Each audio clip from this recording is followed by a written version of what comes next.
একটা গল্প কই, তোমার লাইফের লগে এই গল্প 100% মিলা যাব।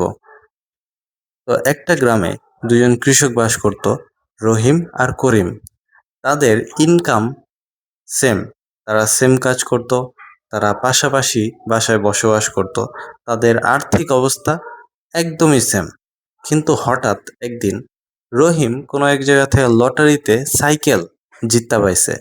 তো এখন সে তার এত খুশির একটা খবর তার বন্ধু করিমের কাছে গিয়া বলতাছে যে, দেখ বন্ধু, আমি একটা সাইকেল লটারিতে পাইছি। তো করিম দেখা যাইতাছে যে বাহির থেকে খুশি আহ, অনুভব দেখাইতাছে, কিন্তু ভিতর থেকে তার আফসোস লাগতাছে।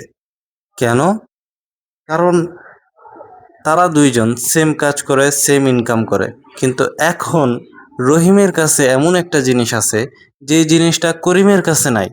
অর্থাৎ সে অভাব অনুভব করতেছে। তো হঠাৎ একদিন করিম বাজারে গেল, তখন মানুষ মাল মশলা দেয়া বলল যে, কিও করিম মিয়া, তোমার বন্ধু রহিমও তো তোমার মতোই ইনকাম করে, তলে রহিমে দেখি সাইকেল কিনা লাইলো, তুমি তো কিনতে পারলা না, কি করলা জীবনে? হুম, অর্থাৎ কাটা গায়ে নুনের ছিটা দিল। তো তেমনি বর্তমানে তুমি তেমনি বর্তমানে এখন প্রতিটা মানুষ, যেমন তুমি নিজের লাইফের দিকে একটু তাকায় দেখো, যে তোমার লাইফে খাবার, বাসস্থান বা কাপড় বা এনিথিং, কোনো কিছুর অভাব নাই।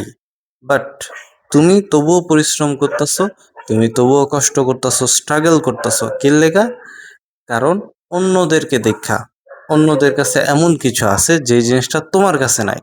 আর এটাই তোমার আফসোসের কারণ, আর এটাই তোমার অশান্তি। হ্যাঁ, অশান্তির কারণ। এমনকি তুমি যে অনেক বেশি টাকা ইনকাম করার চেষ্টা করতেছো, সেটা তোমার খাবার, বাসস্থান বা কাপড় এগুলা পূরণ করার জন্য না, বরং উন্নতির জন্য, যাতে তুমিও এমন কিছু অর্জন করতে পারো যেটা অন্যদের কাছে নাই, বা তোমার আত্মীয় স্বজন বা তোমার আশেপাশে যারা আছে তাদের কাছে সেই জিনিসটা নাই।